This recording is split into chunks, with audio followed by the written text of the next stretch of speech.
very good evening and welcome to Friday's Granada Reports. We are live across the northwest. Yeah, thanks for joining us. Here's what's coming up on the programme tonight. No comment. No comment. No comment. Denial after denial. The 7 men who escaped justice for almost a quarter of a century now face years in jail for raping 2 underage girls in Rochdale. Girls whose voices were ignored for far too long. I want to be really clear with this. There was information at the time that the police and other agencies could and should have done something with, and we didn't. When victims come forward to GMP now, they will be believed. We will investigate those cases and we'll do our best to bring offenders to justice. 6 legs, 1 life-saving mission. Why the 3 dads walking are taking to the road again. 2 wheels, no brakes. Why some of the biggest names in the sport of Speedway are spending the weekend in Manchester. How about a bit of Paddy power? Caroline meets up with Bolton comedian Paddy McGuinness down the pub. And in the weather, Friday the 13th, what could possibly go wrong? Can you guess? Yes, it's not going to be a carnival for Rio. And in fact, even the ducks are heading for cover. All the details coming up shortly.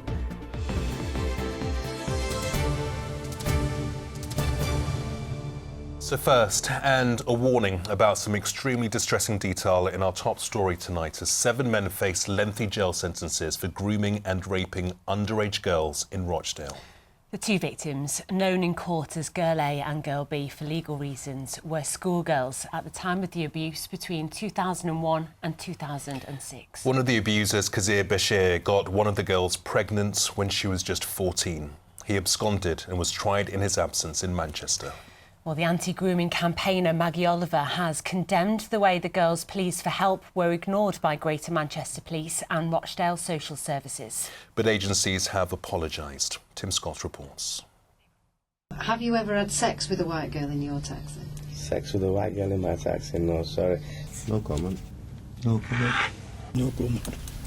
Denials and no comments, but now this group of men have been found out and convicted for their horrific crimes against 2 children nearly a quarter of a century ago.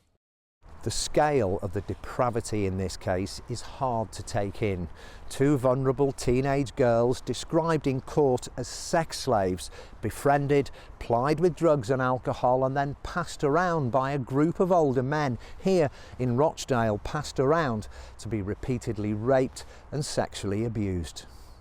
I just lay there and let them do what they did. I'd just close my eyes and pray it would be over. I didn't know it was abuse at the time. It was just normal. I felt that was my purpose. The abuse began in 2001 when a stall holder at Rochdale Market, Mohammed Zaid, met his first victim, known as Girl B. Mohammed Zahid is known as Boss Man, and it's the most appalling abuse from him. He was the link between stall holders and taxi drivers, and at the heart of Oplyton, this trial. 2 other abusers, Mushtaq Ahmed on the left and Kazir Bashir, also had stalls at Rochdale Market, and they, along with Mohammed Zaid, befriended Girl B before the horrific abuse began. Girl B was extremely vulnerable and from a troubled family background. Like many victims, she was groomed by the 3 men who showered her with gifts and the attention that she craved. But before long, she was being driven to a Rochdale clothes shop, Maria Fashions, owned by Mushtaq Ahmed, where she was made to have sex with the 3 men on a filthy mattress in the basement. In his police interview, Mushtaq Ahmed denied having sex with Girl B, but did confirm he owned the clothes shop, and that admission helped police to build their case. I used to own a clothing shop. What was that called? Maria Fashion. There was also a house in Chadderton, 5 miles from Rochdale, where Girl B would be taken to have sex with the men, as well as many others who are yet to be brought to justice.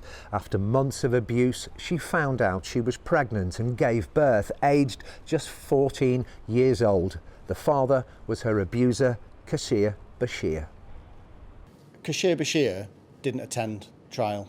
He was on bail, he met his conditions, he didn't attend on the first day, and he's never been there to face his accusers in court. The fact he didn't go to court, didn't give evidence, didn't provide any side of the story from his account, makes him a coward in my eyes.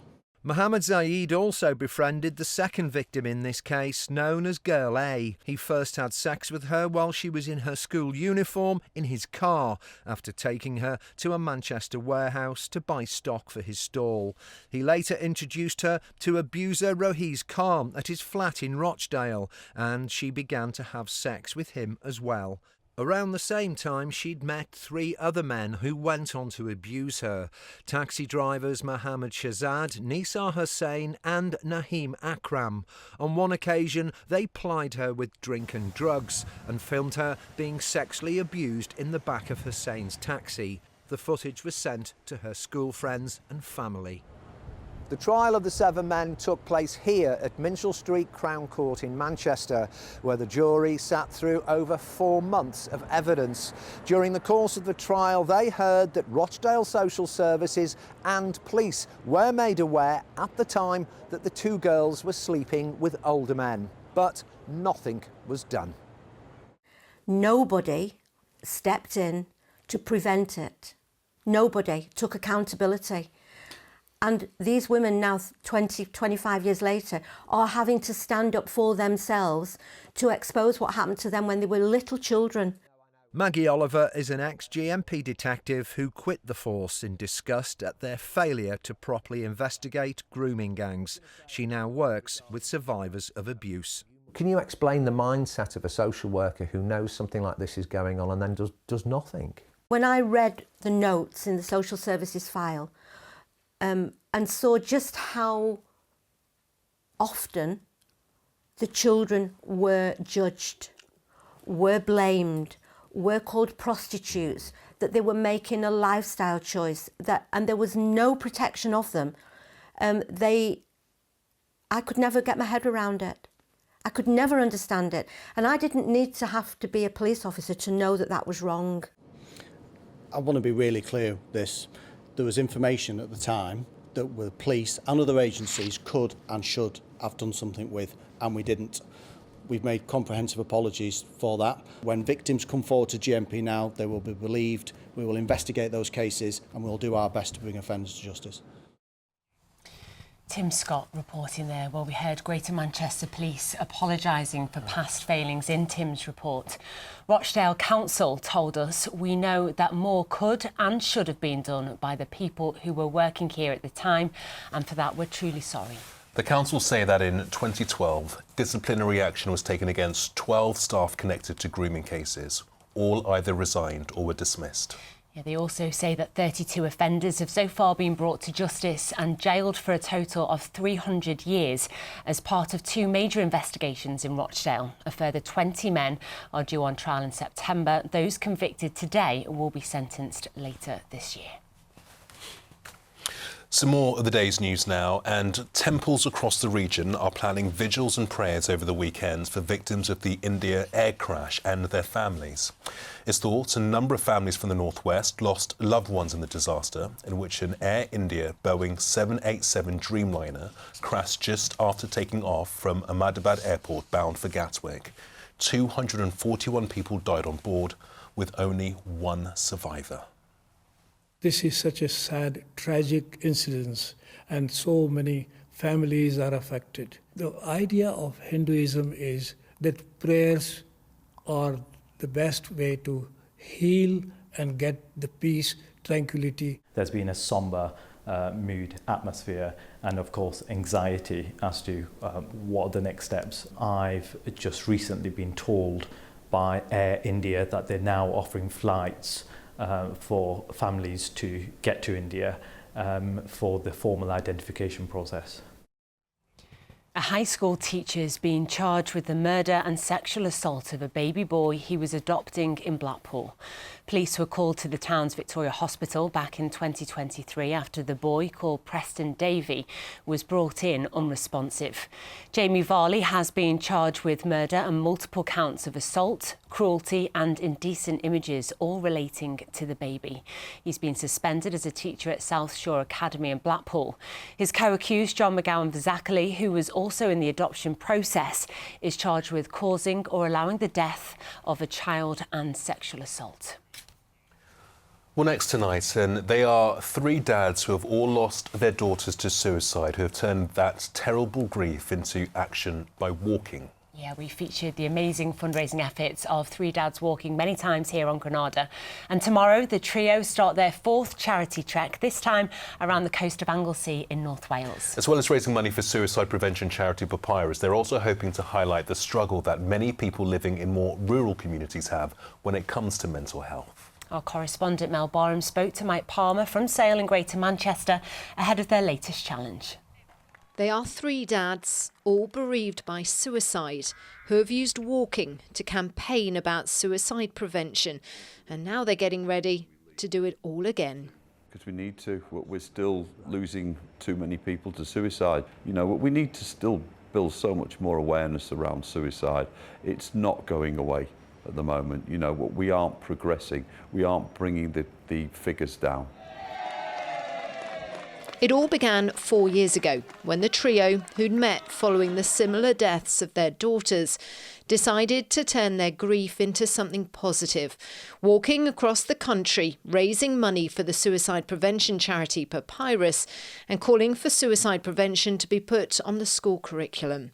Since then, they've done another 2 charity walks, raised millions of pounds and been awarded MBEs. And tomorrow, they're dusting off their boots to take on their next challenge. To be quite honest, it'll be tremendous. We are really looking forward to it.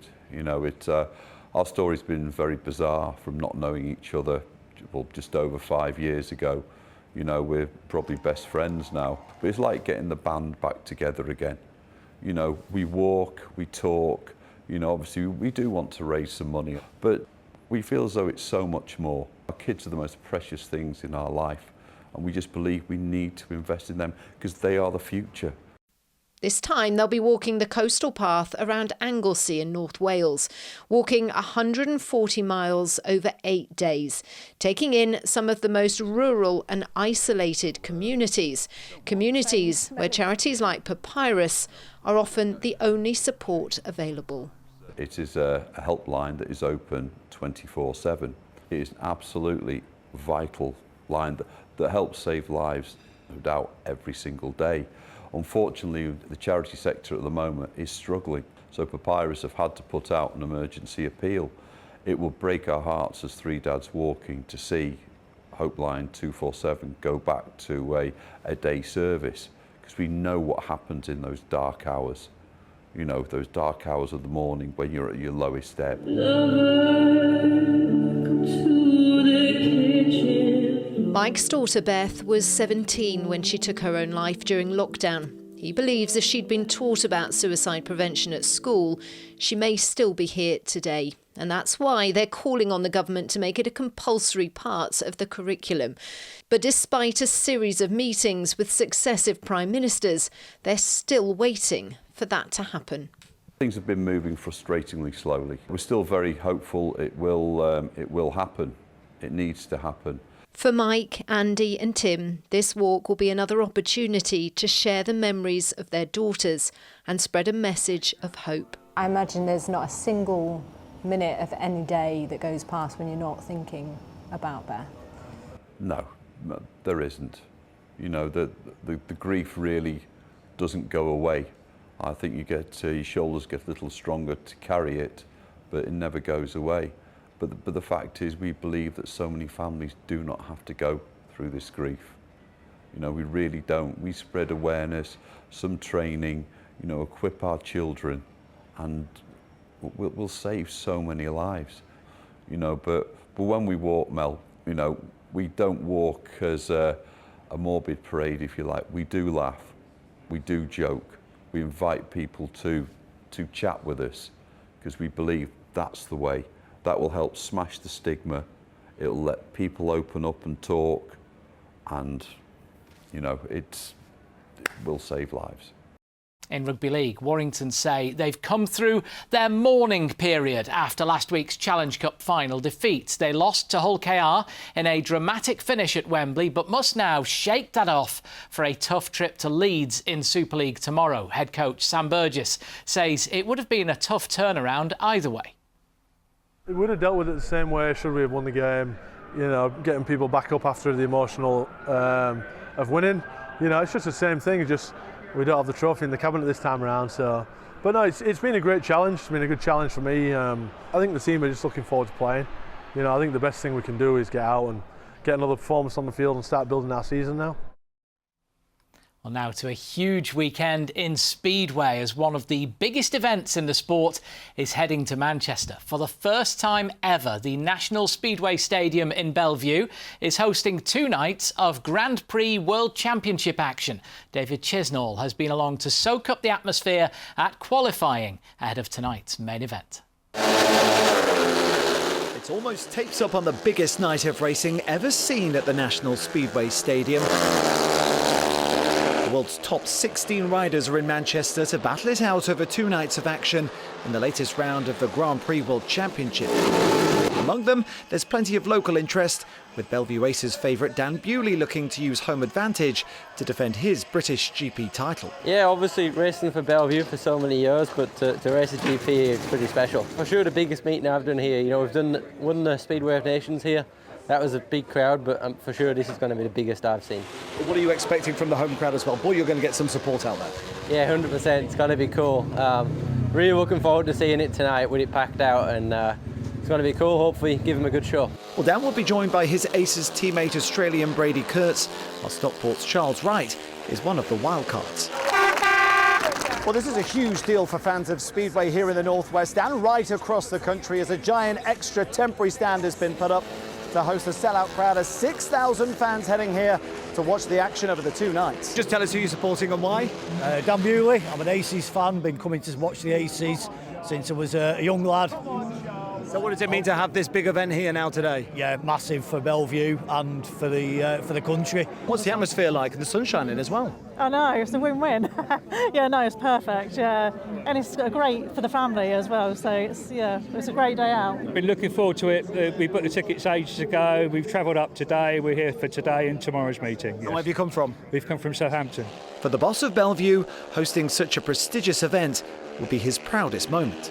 I think it's a big moment for British Speedway, and in fact, the Bellevue Aces this is where they're home for 97 years. Not this particular stadium, of course, but we've just been here 10 years at the National Speedway Stadium. But this has been building up for some time now. It's just a real feather in our caps to be able to host not 1 but 2 rounds. I think it's a huge achievement for Bellevue Speedway. It's been 10 years of the new stadium, and it's, you know, the Grand Prix is finally here, the biggest event you can have in World Speedway. So to have the opportunity to see the best riders in the world get out on here and show us what they're capable of, I'm really looking forward to it. So I predict some exciting racing for sure.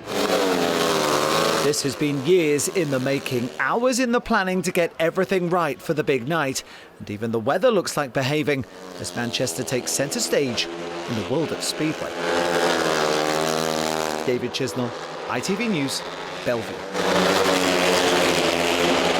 Looks like great fun in the sunshine, doesn't it? So too does the long-awaited return of Soccer Aid to Old Trafford. On Sunday, some of football's biggest names will line up alongside glory-seeking celebrities at the home of Manchester United. They've been warming up with a joint training session. It's all to raise millions for children's charity UNICEF, but you get the feeling ex-pros like Manchester United legend Peter Schmeichel and former City star Jill Scott are very much in this to win it. Sometimes when you've been a footballer, it's hard to switch that off. And I remember Maisie Adams was on the other team last year and they scored and she ran past me and we're friends and she tried to make like a bit of a joke and apparently I went, get off us, because I was so just like in the zone. But we all know it's about raising money for UNICEF. There's some really fun moments in the game. It's a balance between taking it very seriously, but also at the same time having fun. I'm not going to play because I haven't played for many, many years. I'm going to be managing, and I don't tolerate mistakes. No. He pretends to be joking, but there's steel in his eyes. Yeah. He doesn't want to lose this one. They all take it so seriously, but it's great for charity. Chris, many thanks indeed. And also, thank you for a seamless link from Soccer Aid to our next story. Yeah, the Bolton comedian and presenter Paddy McGuinness is playing in goal for England in that Soccer Aid match on Sunday. But here's another interesting fact. He's also the celebrity face of the Marston's Big Pub Quiz, a nationwide competition to find the country's cleverest pub. We are delighted to say the Red Line in Wigan was the winner. Our entertainment correspondent, Caroline Whitmore, caught up with Paddy at the grand final. Here at the Weaver's Whistle, which is in Northwich in Cheshire, one of our big food pubs, and we're here because it's the grand final of the Marston's Big Pub Quiz. We've got Paddy McGuinness to host it, which has been fantastic, and today we've been giving our awards to our winners and supporting their local charities. Andy, you took part in the pub quiz at the Red Lion Newborough near Wigan. You've only gone and won the overall quiz, haven't you? So let's say that's the smartest pub in the UK then. Yeah, I think we can say that. Yeah, definitely. Yeah. So I went every week for 4 weeks. I was top after week 1. I'm part of a team called the Flat Cap Chaps. Ended up winning it. Paddy McGuinness got around in for you, traded you. Oh, fantastic. You have hosted the Marston's Big Pub Quiz. I love it that the smartest pub in the UK is from Wigan. I know. You couldn't write it, could you? You do pub quizzes. Have you ever done them? I'm rubbish. Well, I love a pub quiz, but sometimes you go to certain pubs where it's very relaxed, but then you go to others it's really serious. So it was lovely meeting everyone today, actually. My mum used to work behind the bar in a pub, and she was a cleaner in pubs, so I was brought up in them, and it was always the hub of the community. It slowly drifted away by that, and there were a lot of pubs shut and everything else, but I feel as though there's like a resurgence now. Just things like this quiz night. They are such an important part of a community, a pub. I'd be happy with that. I lived in Bolton till I was like mid-40s. I'm over in Cheshire now. He's changed. What's happening for you at the moment? I'm on Gogglebox, me and Vernon Kay. 2 Bolton leg ends. Exactly. So we're doing that. Although he's lived in London for about 30 odd years. He gives it all that on the telly. I'm like, come on. He has hummus in the fridge and everything. He's like... I have hummus. It's outrageous. Oh, my God. No like it. No like it. We need to start a petition to bring Take Me Out back. I've got a radio show on Radio 2 on Sundays. And the amount of messages I get about that, I loved it. And we did that show for over a decade. But the no likey, no lighty, I've only been with you now for 10 minutes and you've already had that said to you. Yeah. Do you get that all the time then? Yeah, I get that, or people get a little bit nervous and they'll try and say something straight and get it totally wrong. So they go, let the table see the onion. And I'm like, that doesn't even make sense. Or they'll go, no lighty, the likey, and I'm like, that's all wrong, but it's coming from a good place. Hey. You believe it's been 25 years since that Peter Kay thing, Phoenix Nights? It's been 25 25 years, yeah. Our good friend Peter Kay. Max and Paddy, that came from that. Yeah. I remember it like it was yesterday, but even at the time I couldn't remember much when we were doing it, if I'm being honest, which Peter will testify to. Dun, dun, dun. I've got to say, I'm enjoying this. This is proper. Granada Reports pub quiz. No expense spent. Name the 2 actors who appeared in Brokeback Mountain. Jake Gyllenhaal and, Heath Ledger. Yes! Is it? Yes! Oh, get in. Which well-known Boltonian won last year's I'm a Celebrity Get Me Out of Here? Last year's? Boltonian? Peter been on it and it's slipped through the net. Kangaroos, testicles in my mouth. Oh, Jonesy. You'll know this one. Where is comedian and presenter Paddy McGuinness from? Bolton. Yes! Lovely to see you here. Nice to see you as well. In Northwich. Cheers for helping. It won't last long. And we should say Caroline at least did not touch that pipe before she drove home to have the hummus in the fridge. Not every day you hear kangaroo testicles on the telly. Hope we haven't put you off your tea. Here's Emma. Why do I need a shower? I've been out in the rain. The faster you go, the sooner you'll be out. You'll save water too. United Utilities sponsors ITV Granada weather.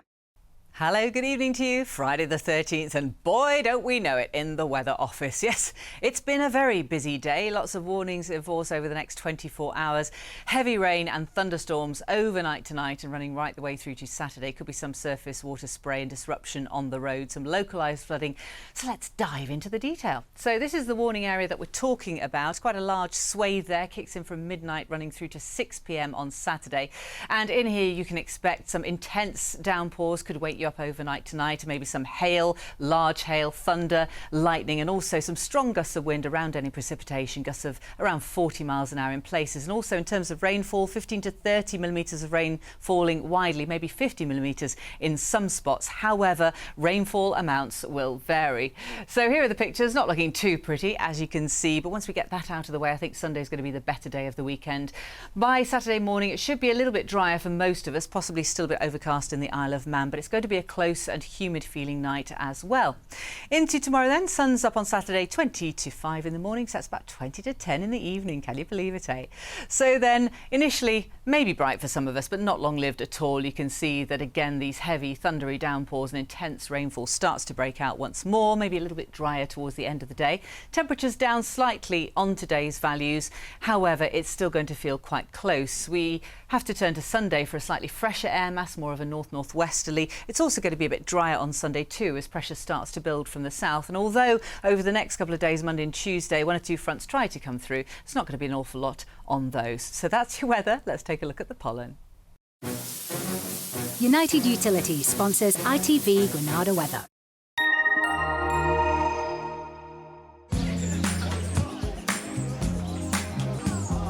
Making the most of summer. Prix sponsors ITV pollen count.